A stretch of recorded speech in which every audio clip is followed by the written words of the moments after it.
Sorry if the tractor motor's loud, but I just thought I'd follow up. So I've just cut this with the Kubota, um, but this is where I came down on the zero turn. So I thought I'd just do a follow-up to that because it gives you sort of the terrain that I had to go over, and you can see this lip now.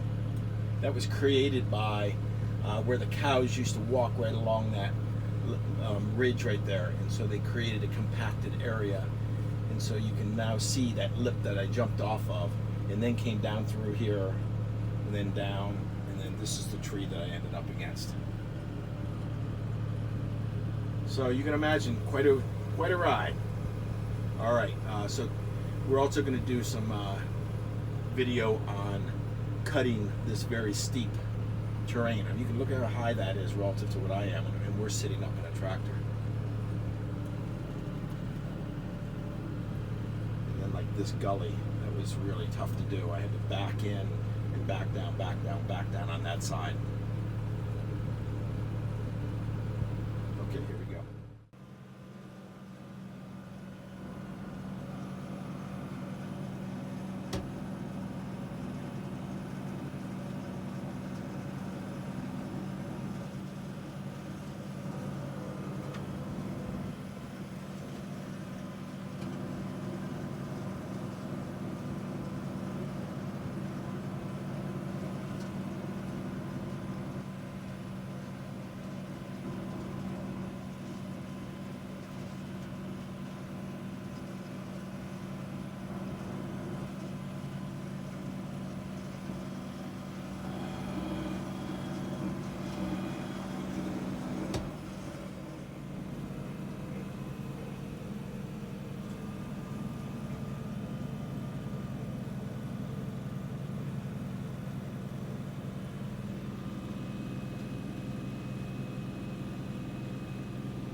As we approach this turn right here, maybe you can see that while the slope is actually quite steep, it's about 35 degrees or so, right at this turn here, there's a little bit of a washout, and so momentarily it gets really, really steep.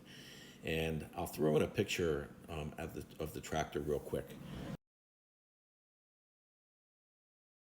right here, and then you'll see as I make this turn, it's a hard stop on the right hand or uphill brake in order to force the tractor to turn and make that cut, as well as obviously you're watching out for the bush hog that's, that we're running behind it.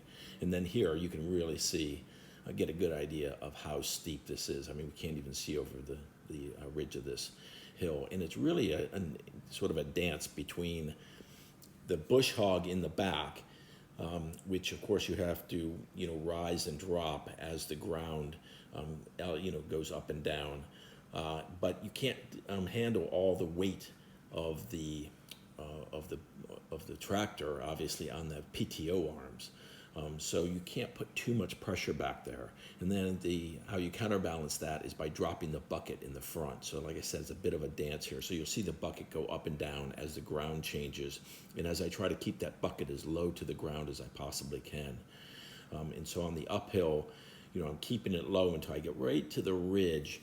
And then I have to drop it down so that I don't have all that weight on the PTO arms. And of course, obviously at the same time, I'm lifting the PTO arms up. And then going back down the hill, you can actually see me in the mirror. I spend most of my time actually looking, obviously, at the bush hog in the back and trying to make sure that it isn't getting slammed to the ground too steeply. And then I set the bucket so that it's close to the ground, as close to the ground as I can possibly get it, while not having the little undulations sort of banging against the ground.